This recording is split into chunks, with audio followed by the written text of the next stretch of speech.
National interest নিয়ে তো অনেক কথা হলো।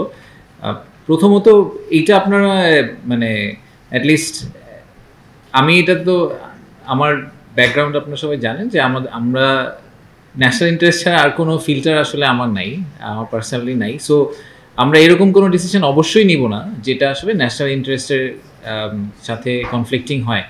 সো কিছু এক্সাম্পল, ফর এক্সাম্পল আমি জানি এটা নিয়ে অনেক কনফিউশন আছে যে মিরেশ্বর ইকোনমিক জোনে একটা ইন্ডিয়ান ইজেড আছে কি না, বাট জানি না, এটা আমরা মনে হয় কোনো একটা জায়গায় একবার কভার করার চেষ্টা করেছিলাম।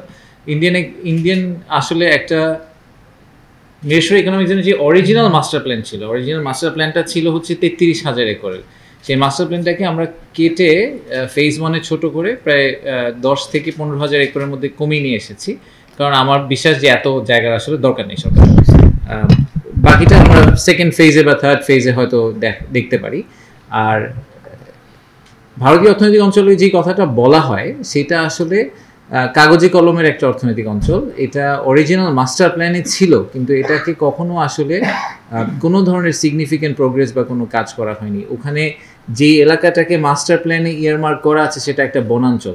সো মানে practically there is no progress বা সেট আপ। সো এটা নিয়ে অনেক মিসকনসেপশন আছে পাবলিক ডোমেইনে এবং জার্নালিস্টদের কাছে।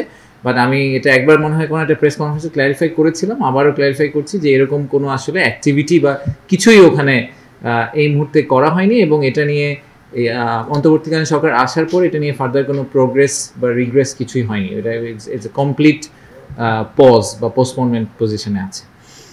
আর যেহেতু আবার ওই একই থিমে আসলে পোর্টের একটা কনভারসেশন আসলো, সো আমি জাস্ট জেনারেল টার্মটা বলি, সেটা হচ্ছে যে ন্যাশনাল সিকিউরিটি অ্যাবসোলুটলি নন কম্প্রোমাইজড একটা পজিশন, এটা নিয়ে আমরা কম্প্রোমাইজ অ্যাবসোলুটলি করতে চাই না। তারপরে আমার কাছে মাঝে মাঝে মনে হয় যে যেহেতু মানে কনফিডেন্সিয়ালিটির কারণে আমরা অনেক ক্লজ আপনাদের সাথে পাবলিক ডোমেইনে শেয়ার করতে পারি না, কারণ আমরা যেহেতু বাইল্যাটারাল কিছু নেগোসিয়েশনে আছি বিভিন্ন সরকারের সাথে।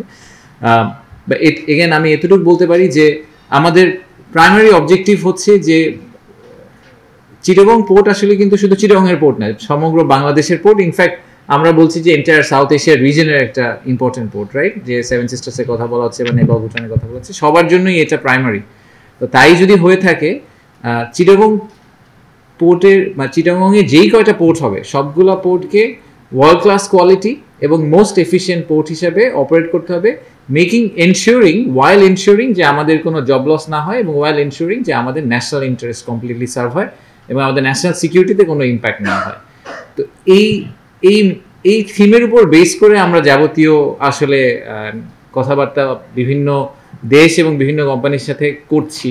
আমি পার্সোনালি খুব ক্লোজলি এটা মনিটর করছি, কারণ আমার জন্য এই মনিটরিংটার মেইন, আমি আসলে স্পেসিফিক্যালি পোর্টের নেগোসিয়েশন নিয়ে ইন্টারেস্টেড না, কারণ এটা শিপিং মিনিস্ট্রির দায়িত্ব বা চিটাগং পোর্ট অথরিটির দায়িত্ব। আমি যেই কারণে এটা নিয়ে ইন্টারেস্টেড সেটা হচ্ছে যে ওই পোর্টে কিছু প্র্যাকটিক্যাল বিনিয়োগ আসার কথা, এবং তার চেয়ে যেটা ব্যাপারে আমি বেশি ইন্টারেস্টেড সেটা হচ্ছে যে পোর্টটা যদি ঠিকভাবে না হয় তাহলে সমগ্র বাংলাদেশের কোথাও ম্যানুফ্যাকচারিং বিনিয়োগ করা সম্ভব না।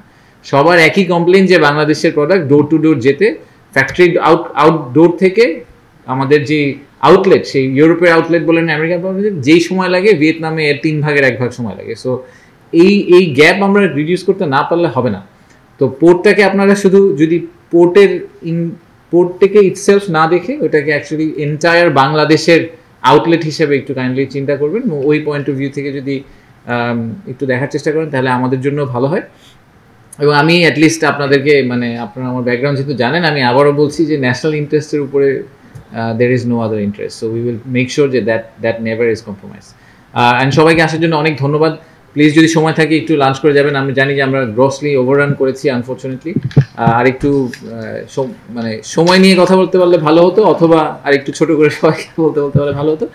বাট আমরা আবারও এগুলো একটু রিপিটেটিভলি করার চেষ্টা করবো। আমরা একটা কোয়ার্টারলি বেসিসে বা কোনো একটা ফ্রিকোয়েন্সিতে আপনাদের সাথে বারবার বসার চেষ্টা করবো, সো দ্যাট আমরা এই রিপোর্ট কার্ডটা আপনাদেরকে দিতে পারি এবং আপনাদের ফিডব্যাকগুলো আমরা নিতে পারি।